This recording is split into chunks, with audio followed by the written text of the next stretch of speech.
누가복음 18장 9절부터 14절까지 같이 읽습니다. 또 자기를 의롭다고 믿고 다른 사람을 멸시하는 자들에게 이 비유로 말씀하시되 두 사람이 기도하러 성전에 올라가니 하나는 바리새인이요 하나는 세리라. 바리새인은 서서 따로 기도하여 가로되 하나님이여 나는 다른 사람들 곧 토색, 불의, 간음을 하는 자들과 같지 아니하고 이 세리와도 같지 아니함을 감사하나이다. 나는 일회에 2번씩 금식하고 또 소득의 11조를 드리나이다 하고 세리는 멀리 서서 감히 눈을 들어 하늘을 우러러 보지도 못하고 다만 가슴을 치며 가로되 하나님이여 불쌍히 여기옵소서. 나는 죄인이로소이다 하였느니라. 내가 너희에게 이르노니 이 사람이 저보다 의롭다 하심을 받고 집에 내려갔느니라. 무릇 자기를 높이는 자는 낮아지고 자기를 낮추는 자는 높아지리라 하시니라. 아멘. 지난번 시간에 종교인과 신앙인에 대해서 말씀을 나누었습니다. 계속 이어서 종교인과 신앙인에 관련하여 말씀을 또한 나누겠습니다. 누가복음 18장 9절에 보면 주님께서 비유를 이 바리새인과 세리의 기도에 대한 비유를 하셨는데 비유를 하신 그 목적, 이유가 18장 9절에가 나옵니다. 또 자기를 의롭다고 믿고 다른 사람을 멸시하는 자들에게 이런 비유로 이런 이유로 비유를 하셨습니다. 바리새인과 세리를 따져서 비유하자면 바리새인은 당시의 유대교의 종교 지도자들이었습니다. 그리고 바리새인은 존경받는 사람들이었고 바리새인은 11조 하나님께 철저히 헌금 생활했던 사람이었고 그리고 헌금 생활도 어느 정도까지 했냐 하면 심지어는 자기 텃밭에나 텃밭 상추나 고추나 호박 같은 걸 심으면 우리식으로 따진다면요 그런 11조까지도 철저히 계산해서 고추가 한 17개 났다 그러면 고추 2개 정도 11조를 드려야 되겠죠. 그런 식으로 철저했던 사람이고 또 이 바리새인의 기도를 살펴볼 때에 이 사람은 일회에 2번씩 금식했다. 일회는 일주일이죠. 일주일에 2번씩 금식했다. 주로 이 중동 지역의 금식의 풍습은 아침 6시부터 저녁 6시까지가 주로 금식의 풍습이에요. 그래서 일반적으로 해석하기는 일주일에 2번씩 금식했는데 주로 금식의 시간이 아침 6시부터 다음 오후 해질 때 6시까지 그렇게 12시간씩 그렇게 금식하지 않았는가 싶습니다. 또 11조를 바친다 그랬고요. 그 다음에 존경받는 사람들, 이런 바리새인, 그리고 당시의 지도자, 또 부유한 사람들, 성공한 사람들입니다. 성공한 사람들. 이 사람들의 삶 속에는 실상은 결점이 별로 없습니다. 문제점이 없습니다. 큰 실수가 그렇게 없습니다. 그래서 11절에 보면 바리새인이 기도하는 내용에 보면 하나님이여 나는 다른 사람들이 토색은 뭐냐 그러면 남의 것을 빼앗는 것을 토색이라고 그래요. 남의 것을 강탈하고 빼앗는 것. 대표적인 사람으로 당시에 로마의 이 세금을 대신하여 거두었던 세리들 같은 사람들이 그런 사람에 속할 수 있어요. 어찌되었든 토색, 남의 것을 빼앗는 사람들, 어떤 수단, 어떤 방법을 통해서라도 또 이런 토색, 그리고 불의, 못된 짓을 하는 거죠. 여러 종류의 불의, 그리고 간음, 당시의 시대에 보편적인 현상도 간음이 꽤 많이 있었다 이렇게 볼 수 있어요. 왜냐하면 먹고 살기 힘들었기 때문에 여자들은 지금처럼 그래도 직업을 가지기 어려웠기 때문에 대부분 여자들이 생존을 위해 선택하는 것은 몸을 파는 일을 주로 선택을 많이 할 수밖에 없는 여건이었다 하는 것이에요. 그리고 그렇게 선택하지 않으면 여자가 혼자 몸이 되어져서는 살 수 없기 때문에 새로운 남자를 구해야 돼요. 그 남자가 또 죽어버리면 혼자서는 살아서는 먹고 살기가 어려워요. 재산이 있지 않는 한은. 그렇기 때문에 또 다른 남자를 구해야 돼요. 그것을 율법적으로는 가늠이다 그래요. 우리 시대도 그렇지만요. 사실은 술을 가까이 하는 사람은 사실은 좀 음란이나 음행이 생활 속에 있기가 쉬워요. 왜냐하면 술을 가까이 하면 단란주점, 또 노래방, 또 그 다음에 나이트클럽 이런 데를 이용하기 때문에 술과 여자는 뗄래야 뗄 수 없는 어떤 관계들에 속하기 때문에 그래요. 그러면 어떤 사람이 예수님을 믿기 전에 일상적으로 그냥 중년까지 이렇게 아니면 중년 이후에 노년까지 살아왔다 그러면 그 사람의 삶 속에 어찌됐든 여러 가지의 불이, 여러 가지 가늠하는 일들이, 특별히 이제 여자는 덜하지만 남자들은, 그렇죠? 남자들은 일상사기 때문에 제가 회사에 근무할 때도 제가 있었던 회사가 중소기업이었고 하청업체였는데, 호남정이나 이런 데 하청업체였어요. 그리고 보온 단열을 하는 회사였는데, 제가 직원으로 근무할 때에 이제 술상무가 있어요. 술상무가 있으면 술상무가 이제 호남정유나 아니면 또 한화나 이런 직원들이 그쪽에서 하청을 받기 때문에 그 직원들을 접대를 하고 와요. 접대 비용이 공사를 주로 한 공사를 10억짜리 공사를 따면은 접대 비용이 2억 5천 정도는 접대 비용을 잡습니다. 그러니까 한 25% 전체 공사 수지의 그 정도를 잡아요. 또 일상적으로 한 73%, 2%가 공사 금액이고 나머지는 접대 비용으로 이렇게 잡는 경우가 많이 있어요. 그러면 이제 어느 날 영수증을 가지고 왔어요. 접대하고 영수증을 가지고 왔는데 그 정 직원들을 대접했잖아요. 대접했는데 영수증 500만 원이에요. 술값이. 근데 그냥 술값이 아니고 거기에는 술값이 들어가 있고 그 다음에 화대까지도 같이 다 계산돼요. 여자를 데리고 이제 자잖아요. 그렇게 하면 그 돈까지 다 계산돼 가지고 나와요. 그러면 그렇게 하청업체를 많이 거느리고 있는 그런 회사의 중견 간부들, 과장이라든지 부장이라든지 이런 사람들은 뇌물부터 시작해서 여자 접대 같은 것은 잠자리 같은 것은 정말 그냥 진짜 부자기로 해요. 그래서 그런 이제 근무를 좀 하다가 그런 업무를 나한테 보라 그래서 도무지 신자로서는 그런 업무를 양심상 볼 수가 없기 때문에 그 회사를 그만두었는데, 그런 것이 이제 일상 세상사의 삶이에요. 그러면 이제 이 바리새인들은 그런 허물이 없어요. 그런 약점이 없어요. 그런 결점이 없어요. 세상 사람 살다 보면 우울증에도 시달리고 알코올 중독에도 시달리고 또 삶 속에 큰 흠도 있고 결점도 있고, 요즘에 이혼하는 사람이 얼마나 많아요? 이혼이 이제 아주 흔한 일이 됐어요. 그런 일이 너무 많아요. 그리고 때 되면 결혼을 못하기 때문에 어쩔 수 없이 나이 차이가 20년 정도 차이 나는 외국 여자를 데려다가 이렇게 살 수밖에 없고, 그 여자가 또 애 낳고 떠나기도 하고 버리기도 하고, 인생사에 무수한 일들이 많이 벌어지는데 이 바리새인들은 그런 일이 없어요. 돈이 있고요, 권력이 있고, 존경받고, 인정받고, 성공해요.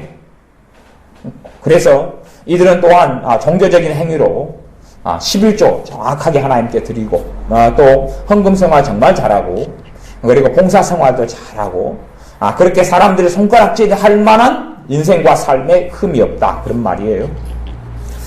근데 이 사람들이 이제 무슨 일을 하게 되냐 하면, 겉으로는 전혀 문제도 없고 흠도 없는데, 그렇기 때문에 이 사람들의 마음속에는 자신들에 대한 굉장한 자부심을 가지고 있습니다.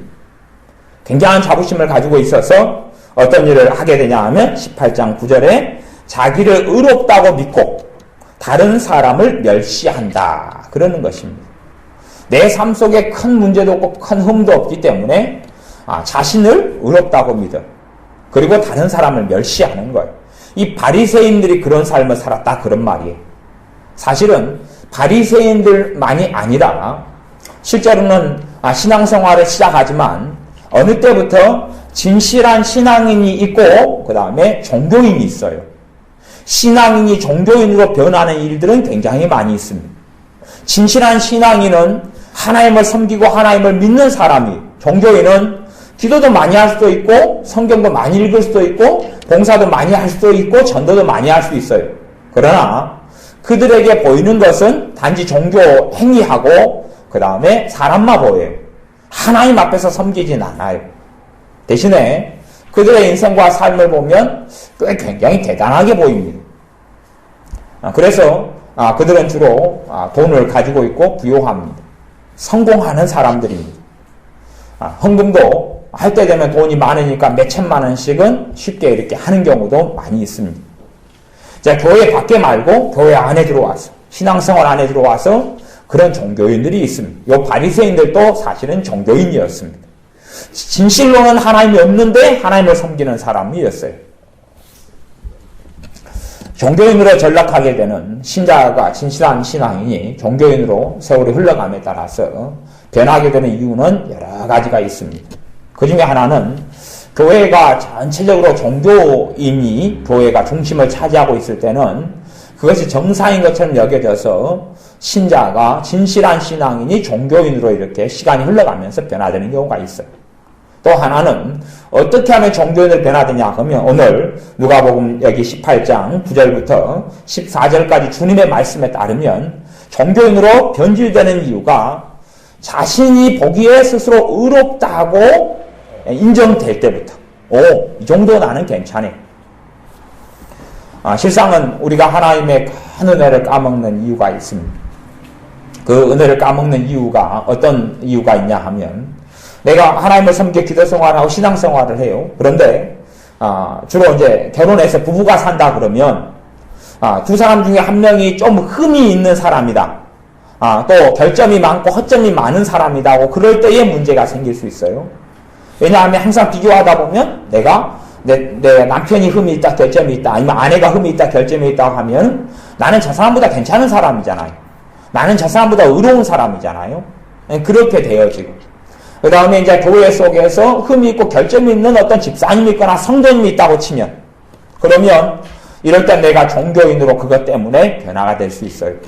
왜냐하면 내가 보기에 나는 괜찮은 사람이잖아요. 저런 집사님들은 문제도 많고 사고도 많고 또 이혼도 하고 그리고 그냥 잘못도 행하고 그 다음에 주식에 잘못 투자해가지고 깡그리 망해버리기도 하고 별일이 다 있다.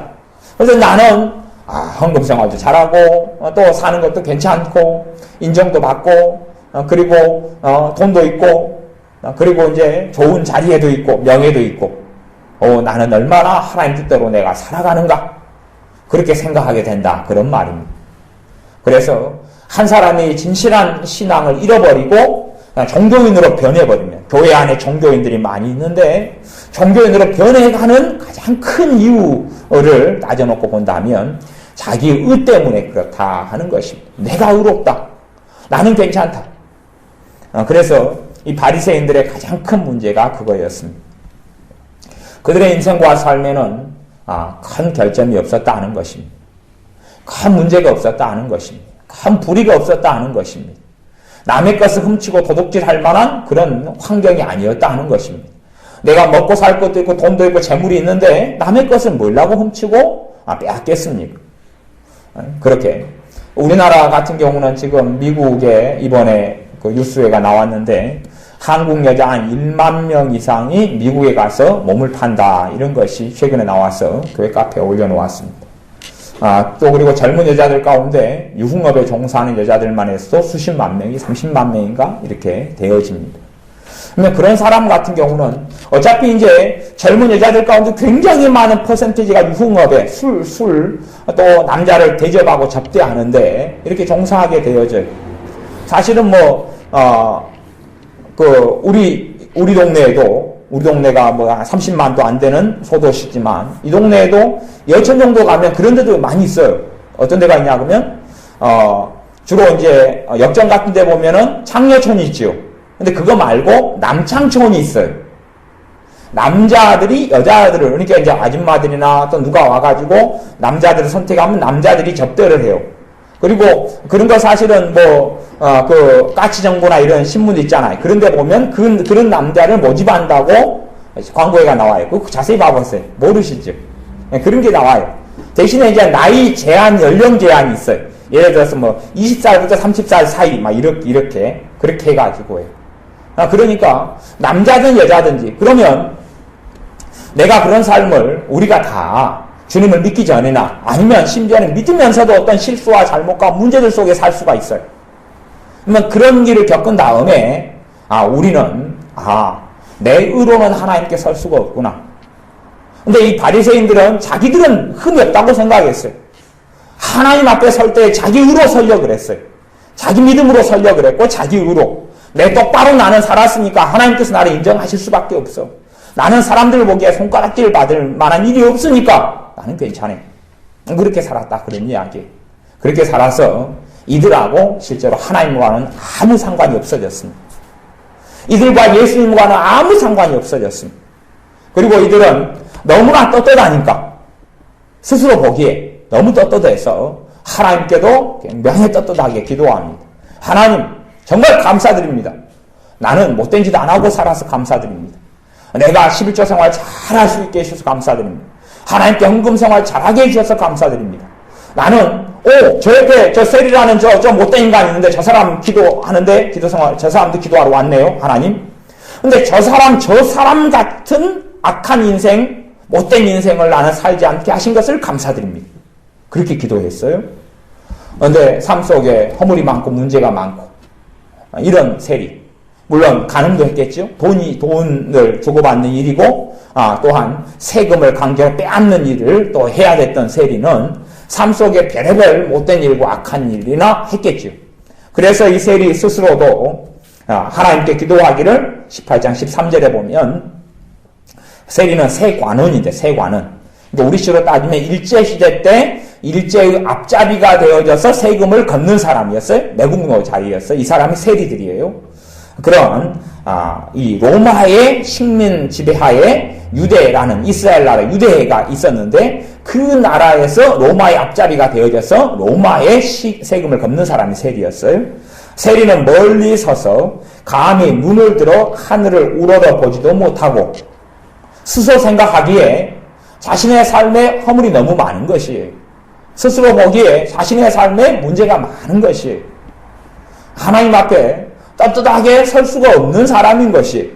그래서 다만 가슴을 치며 가로되 하나님이여 불쌍히 여기옵소서. 나는 죄인이로소이다. 이렇게 기도한단 말이죠. 이렇게 기도했다. 그럽니다. 주님이 하신 이야기입니다. 죄인입니다. 나를 불쌍히 여겨주십시오. 나는 하나님께 내세울 만한 것이 하나도 없습니다. 내가 하나님께 지금까지 헌금을 제대로 드린 적도 없고 내가 하지 말란 일들은 다 하고 살아왔고 간음도 많이 했고 또 못된 일도 많이 했고 거짓말도 많이 했고 뇌물도 많이 받았고 뇌물을 많이 주기도 했고 싸우고 다투고 분쟁하고 재판에 걸고 애매히 누명을 씌우기도 하고 이렇게 나는 살았습니다. 그러니 하나님 나를 불쌍히만 여겨주셔야 합니다. 왜냐하면 세리가 보기에 자기 삶에 하나님 앞에 나아갈 만한 아무런 건덕지가 없었기 때문에 그렇습니다. 이 두 사람은 전혀 극명히 다른 삶을 살고 있습니다. 대신 겉의 모습이 다른 삶을 산다 이것입니다. 겉에 행위로 보기에는 다른 삶을 삽니다. 아주 한 사람은 정말로 찬사를 받고 인정을 받고 존경을 받고 그리고 칭찬을 받을 만한 멋있는 삶을 사는 사람이 바리새인이고 한 종류의 사람은 누구나 손가락질하고 누구나 없음 여기는 삶을 사는 사람. 그래서 이 세리는 일제시대 때 지금도 욕하는 사람이 일제에 우리나라를 팔아먹은 이완용 같은 사람. 그 사람 지금도 이제 죽은 다음에도 욕 얻어먹는데 그런 사람, 이완용 같은 사람이 세리인데 지금 손가락 받는 사람, 욕 얻어먹는 사람. 그런데 주님께서 하신 결론이 너무나 틀립니다. 바리새인, 인정받고 칭찬받는 사람 같은 문제가 없고 허물이 대단한 허물이 없는 바리새인과 악하고 문제가 있고 허물이 많은 세리 두 사람이 기도를 했는데 기도 응답의 결과를 주님이 이야기하는데 18장 4절입니다. 내가 너희에게 이르노니 이 사람이 저보다 이 사람은 세리입니다. 세리가 저 사람 바리새인보다 의롭다 하심을 받고 내려갔느니라. 의롭다 하심이라는 것은 뭐냐 하면 세리가 하나님 보기에 더 옳다 그런 이야기입니다. 세리가 하나님 보기에 더 옳고 정당하다 하는 것입니다.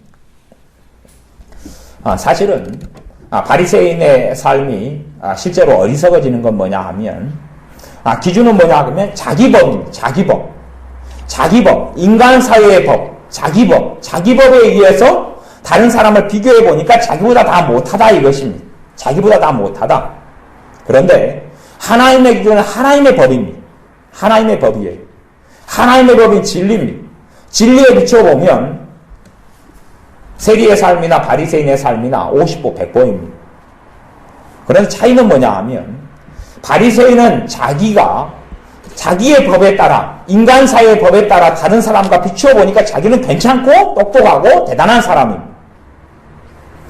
이번에 광노현 서울시 교육감이 사실은 그 10만 원 이하의 촌지 있잖아요. 촌지 10만 원 이하의 촌지를 그 선이든지 그냥 그러니까 10만 원 이하의 촌지든지 과일 박스 있잖아요. 100박스 있는 걸 받은 교장 이런 사람들을 많이 파면했어요. 지금까지. 그리고 그것을 자기가 떳떳하게 이야기해 왔어요. 나는 촌지 10만 원 이하 받은 사람들도 선이든지 어쩌든지 나는 이 사람들 다 지금까지 파면했고 나는 지금까지 깨끗하게 나는 살았다. 그리고 광노현 이 사람이 계속 주장해 왔었어요. 그러니까 지금 이제 이야기 나오는 게 자기는 떳떳하다 그러는데 봐라 당신이 지금까지 교장 교감들을 얼마나 많이 파면해 왔느냐. 그리고 너는 의롭고 너는 깨끗하다 그랬는데 그러면 선의로 10만 원 이하를 받은 사람은 파면이고 너는 선이라고 2억을 줬는데 너는 멀쩡하고 너는 무사하다? 그게 말이 되느냐? 너가 지금까지 했던 행동과 소위를 돌이켜보아라. 그리고 이제 이 재판을 맡고 있는 어떤 재판관에게 어떤 단체가 오늘 성명서를 내가 신문에 써놓았어요. 신문에 오늘 신문, 어제 신문이니까 나온 성명서 내용이에요. 그런 내용을 쭉 이렇게 해놨어요. 그러니까 이 광노현이라는 사람은 지금까지 뭐라고 항상 주장하냐고 하면 나는 깨끗하다. 나는 깨끗하고 흠이 없고 잘못이 없기 때문에 이런 잘못을 10만 원 이하의 촌지든지 사과박스 100박스든지 받는 사람 난 다 파면시켜왔고 지금까지 내가 얼마나 많이 파면시켰는지 나는 깨끗하기 때문에 가능했다. 그리고 나는 교육감이지만은 서울시 교육감이지만 나는 명절 때 돼도 내 아내랑 과일 사러 간다. 왜냐하면 하나도 안 받기 때문에 과일 사러 난 다닌다. 그것이 지난 추석 때 했던 이야기예요.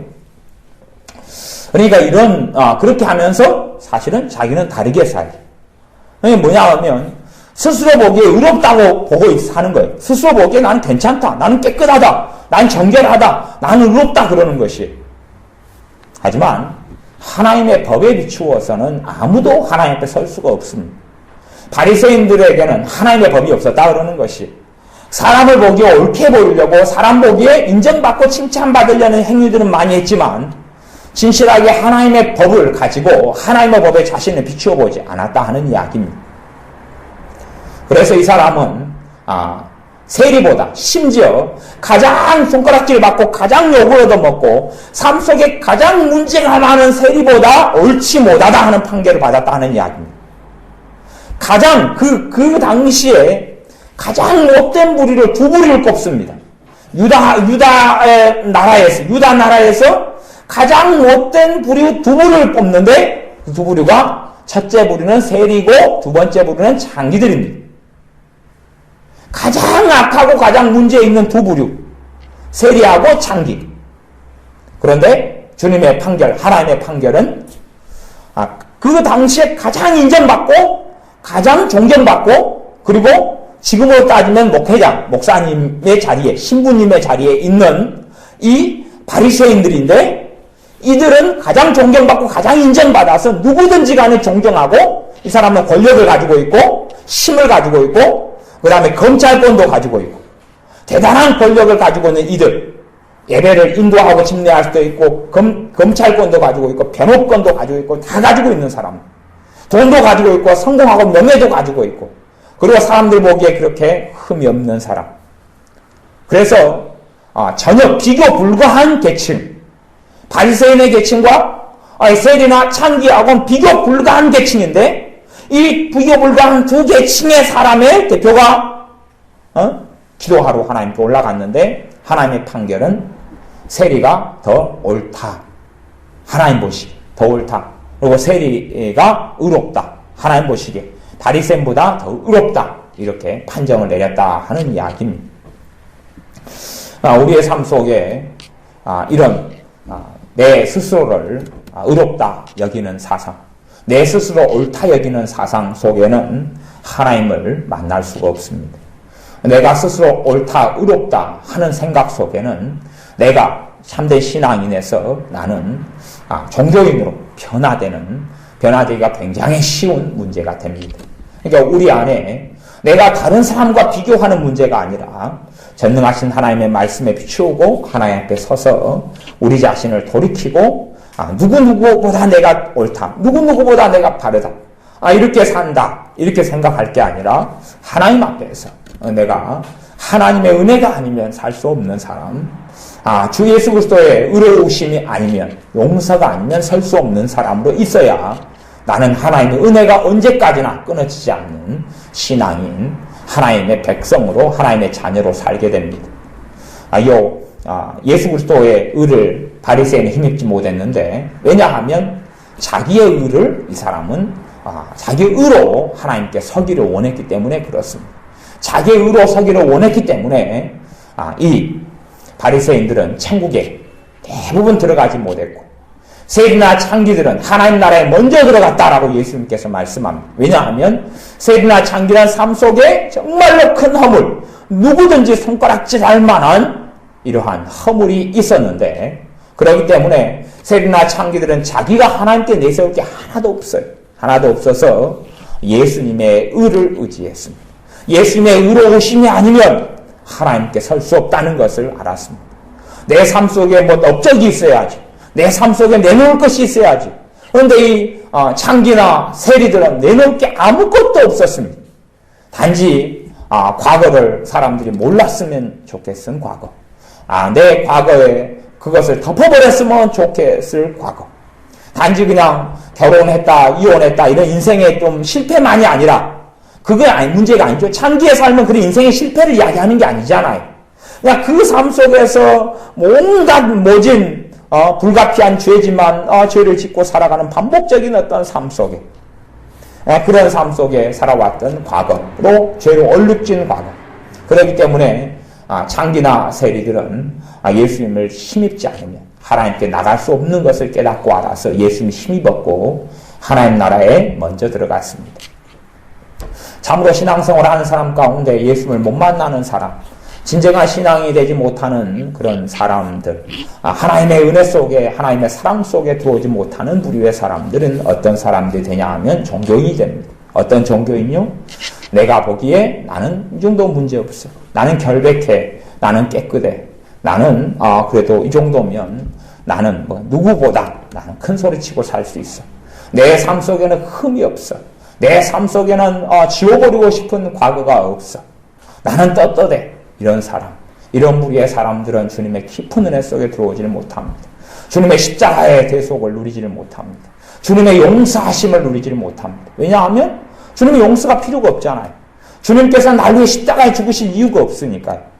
나는 깨끗하고 나는 허물이 없고 나는 흠이 없는 사람인데 예수님께서 왜 나를 위해 죽으신단 말이냐? 예수님의 십자가의 죽으심을 나의 죄를 위한 십자가의 죽으심으로 받아들이지를 않게 됩니다. 그럴 필요가 전혀 없으니까요. 바리새인이 그런 사람들이어서 하나님의 의로우심 힘입지 못하고 하나님의 영원한 멸망을 받았습니다. 그러니까 우리의 삶 속에 사실은 제일 무서운 적이, 실패, 좌절보다 더 무서운 적은 뭐냐 하면 성공입니다. 성공이 가장 큰 적이 됩니다. 왜냐하면 성공이 단지 그냥 자잘한 삶 속에 어떤 성공이라면 별 문제가 안 되는데, 자격증을 딴다거나 그러죠? 아니면 수능을 잘 봐가지고 좋은 학교로 들어간다. 그런 성공은 별게 없을 것입니다. 하지만 자수성가한다. 이런 성공 있잖아요. 내가 내 주변 사람보다 재산이 그냥 내 주변 사람은 1억도 없는데 나는 50억 가지고 있고 아파트도 10채, 20채 가지고 있고 회사도 나는 7, 없고 그런 사람. 부모로부터 재산을 물려받아가지고 산 사람은, 그런 사람은 대단한 프라이드나 자부심을 가질 수도 있고 안 가질 수도 있지만 자기 노력으로 받은 게 아니기 때문에, 자기 노력으로 재산을 얻은 게 아니기 때문에 덜 할 수 있을 것입니다. 그러나 자기 스스로의 재능과 힘으로 성공한 사람, 이 자수성가한 사람들은 실제로는 가장 큰 위험을 떠안게 됩니다. 왜냐하면 이제는 봐보세요. 내가 스스로 노력하고 애써서 성공했어요.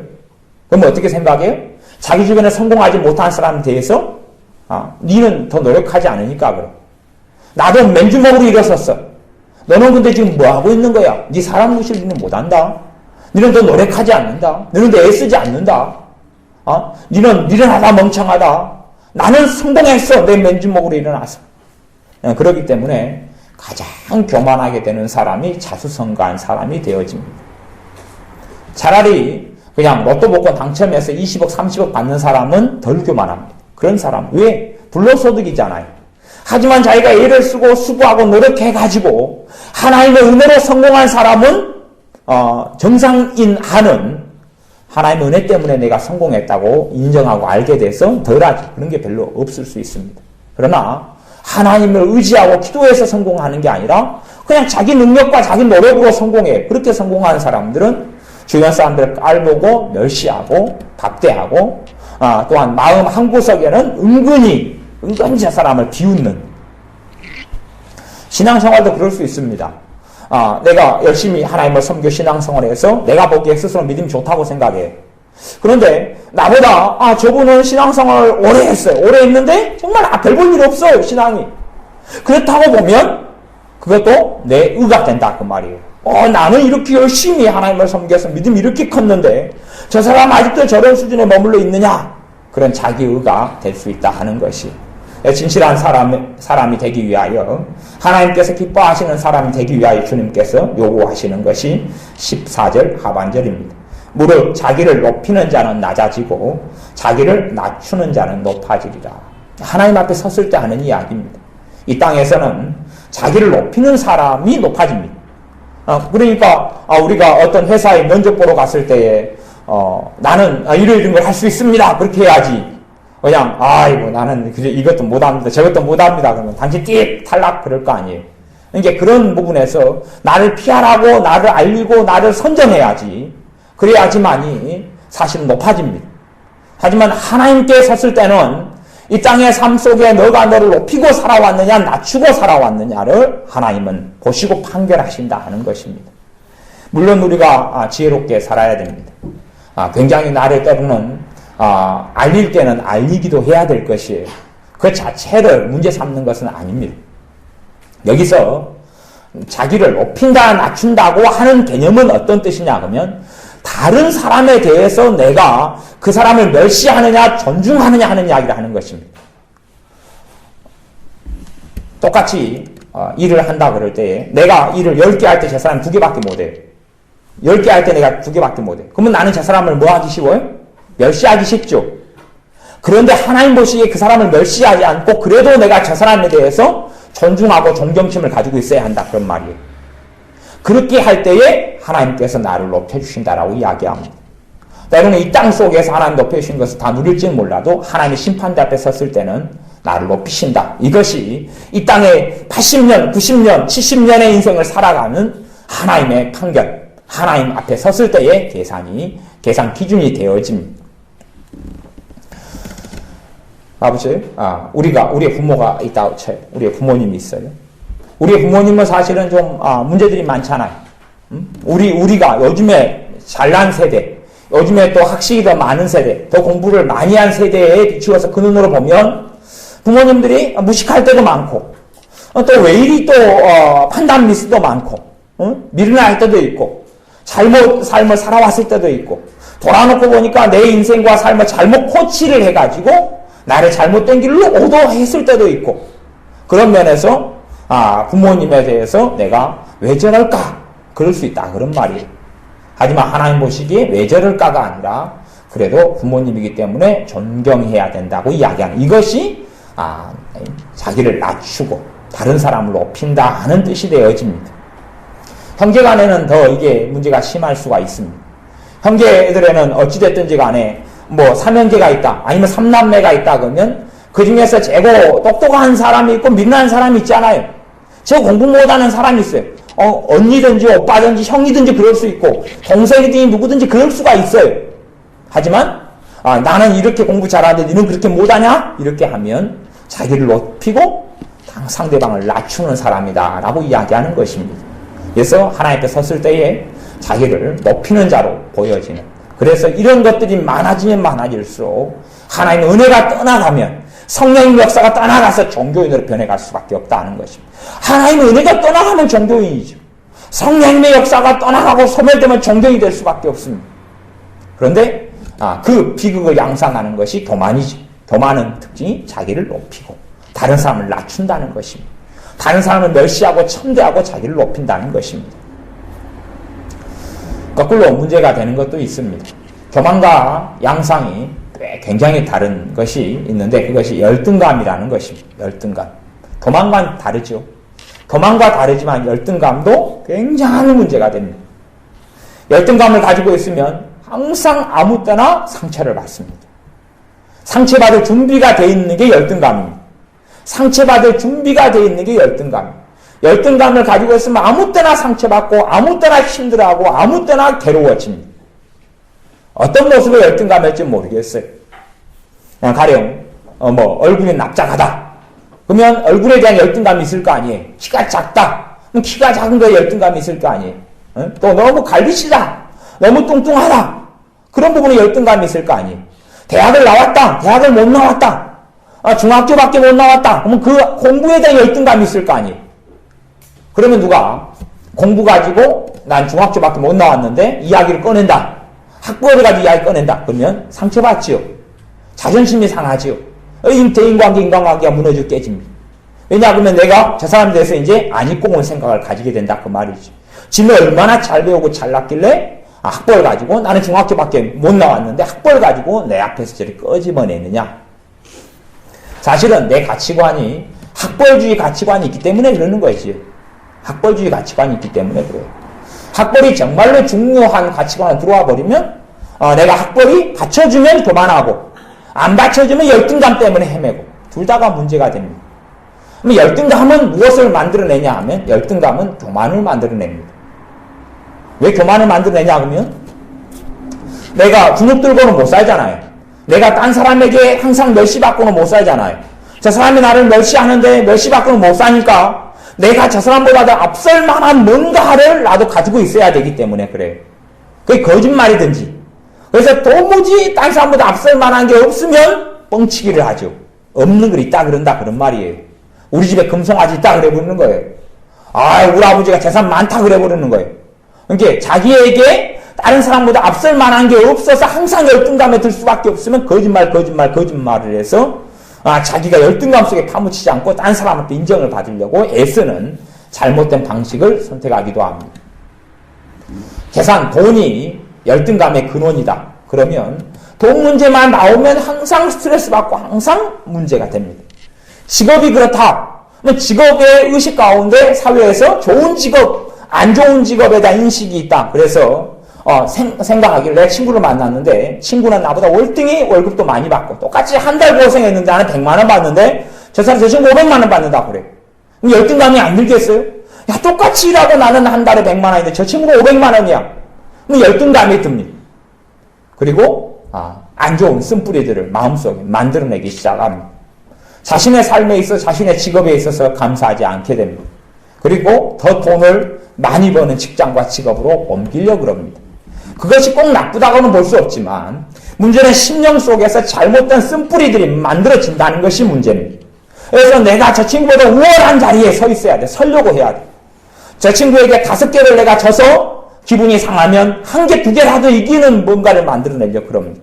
그래서 만들어지는 게 교만이다. 그런 말이에요. 우월감이 다른 말로 하면 교만입니다.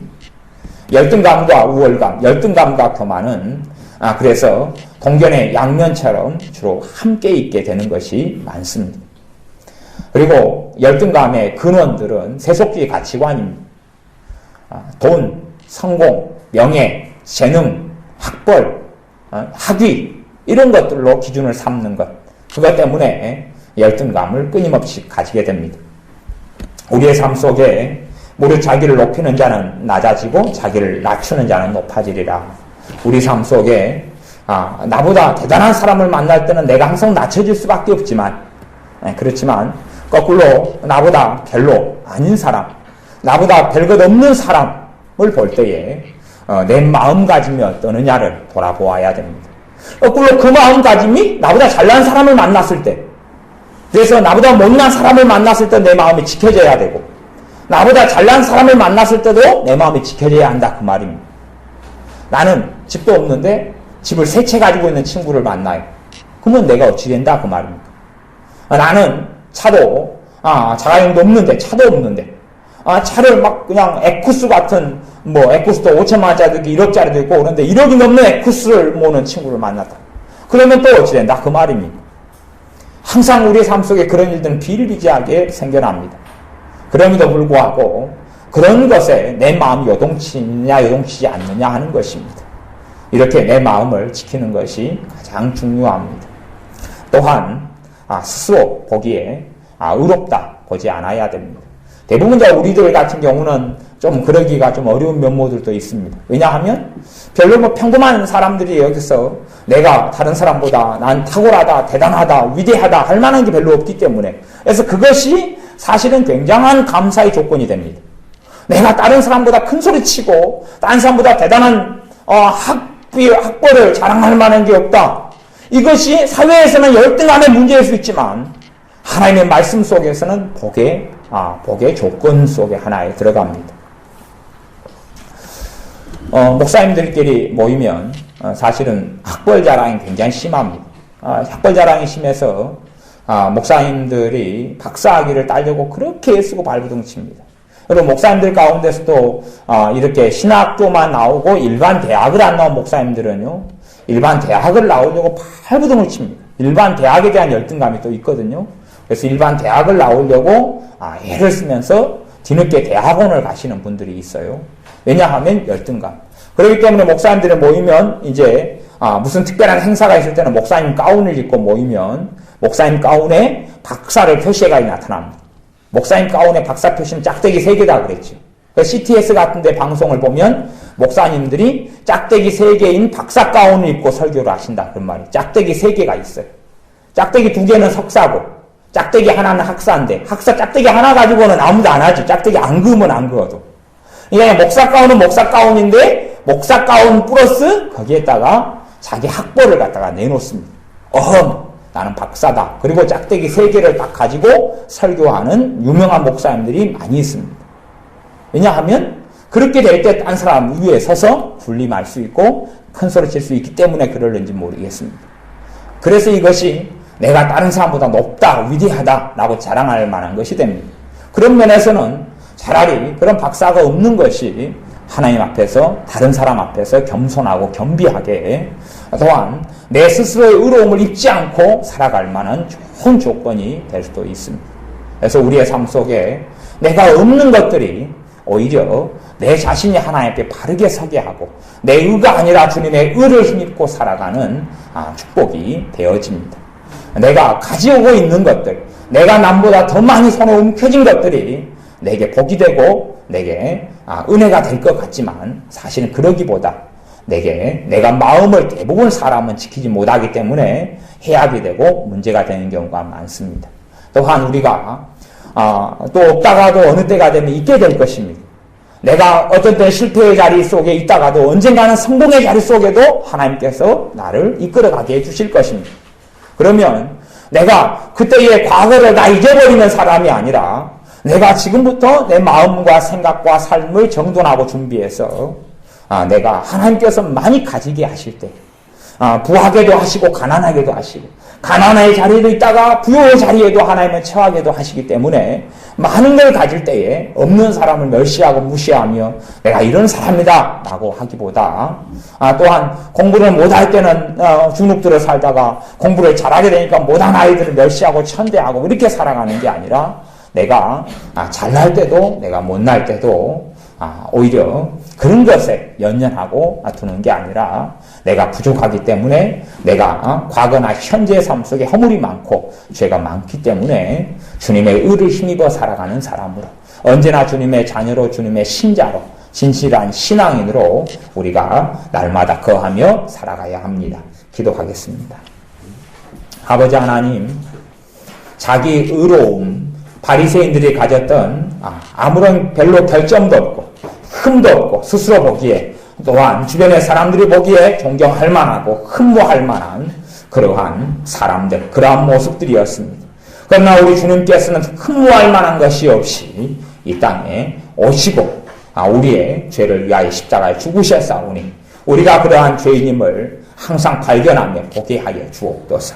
어리석게 세상의 기준으로 나는 괜찮아, 나는 의로워, 나는 이 정도면 떳떳해 라고 사는 사람들이 아니라 하나님의 말씀에 비추어서 내가 주님이 아니고는 살 수 없는 사람, 주님의 의로우심이 아니고는 전능하신 아버지 앞에 설 수 없는 사람으로 거하여서 주님의 의가 내 의가 되어지고 주님의 십자가에 흘리신 피가 내 죄를 사하며 덮는 거룩한 보혈의 능력이 내게 나타나는 그러한 삶이 되게 하여 주옵소서. 우리에게 겸비한 겸손함을 얻게 하여 주셔서 어떤 자리 어떤 위치에 있다 할지라도 다른 사람들 존경하고 또한 존중할 수 있도록 그러한 다른 사람을 높이고 나를 낮추는 그러한 진실한 신앙인의 모습을 가지게 하여 주옵소서. 예수님의 이름으로 기도하옵나이다. 아멘.